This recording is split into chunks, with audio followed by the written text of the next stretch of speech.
दोस्तों, अगर आप ब्रह्मचर्य फॉलो कर रहे हो लेकिन फिर भी आपको फायदा नहीं हो रहा, शरीर में ताकत और चेहरे पे चमक नहीं आ रही, फोकस टूट जाता है और अर्जेस बार बार आते हैं, तो शायद प्रॉब्लम आपके डिसिप्लिन में नहीं, आपके खाने में है। आयुर्वेद के अनुसार कुछ फूड्स ऐसे होते हैं जिनको लेने पर ब्रह्मचर्य का असर शरीर पे दिखने लगता है। ये दिमाग को गहरे स्तर पे शांत, बॉडी को स्थिर और अर्जेस को नेचुरली कंट्रोल करते हैं। और सबसे अच्छी बात, ये सब बहुत सिंपल, बजट में और नॉन कॉम्प्लिकेटेड चीजें हैं, जिनमें से कुछ तो आपके घर में अभी ऑलरेडी हो सकती है। आज मैं आपको 5 ऐसे फूड्स बताने वाला हूं जो एक ब्रह्मचारी के एनर्जी, कंट्रोल और मेंटल क्लैरिटी को नेक्स्ट लेवल पर ले जा सकती है। अगर आप सीरियस हो खुद को बदलने के लिए तो वीडियो को लास्ट तक देखना जरूरी है, क्योंकि लास्ट वाला फूड सबसे पावरफुल है। पहला, करी पत्ता। आयुर्वेद में इसे सिर्फ डाइजेशन के लिए नहीं, माइंड स्टेबिलिटी के लिए भी यूज किया जाता है। करी पत्ता बॉडी के लिवर और ब्लड प्यूरिफिकेशन सिस्टम को सपोर्ट करता है।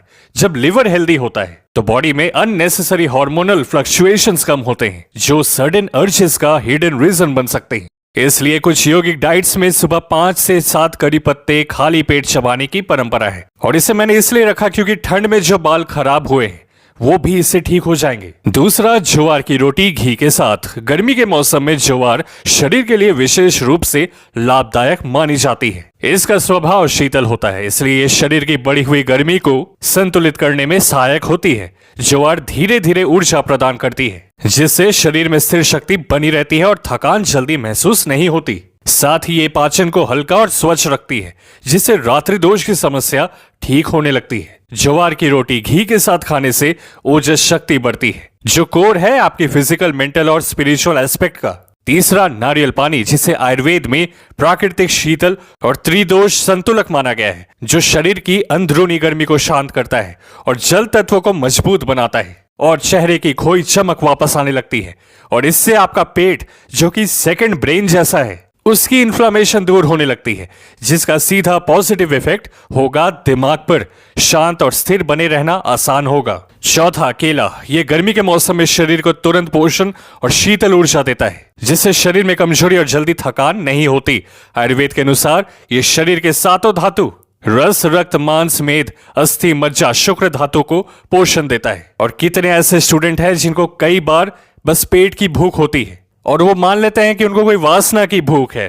नहीं, अपने रूम में केला रखो और दिन भर में जब भी वासना उठे या वर्कआउट करने से पहले केलों का सेवन करो। और 5वां, मुनक्का, जिसमें एक खास चीज पाई जाती है जिसे कहते हैं बोरॉन। ये बॉडी को टेस्टोस्टेरोन और विटामिन डी को बेहतर तरीके से यूटिलाइज करने में मदद करता है। जो लोग ब्रह्मचर्य या एनर्जी रिटेंशन की प्रैक्टिस कर रहे हैं, उनके लिए इसका मतलब यह है कि उनकी स्टोर्ड एनर्जी सिर्फ आइडल रुकी नहीं रहती, बल्कि वो और ज्यादा इफेक्टिवली फिजिकल स्ट्रेंथ और मेंटल ड्राइव में कन्वर्ट हो जाती है। देखो, 7-8 दिन ब्रह्मचर्य को हर कोई कर ही लेता है, पर असली खेल शुरू होता है 45 दिन ब्रह्मचर्य के बाद से।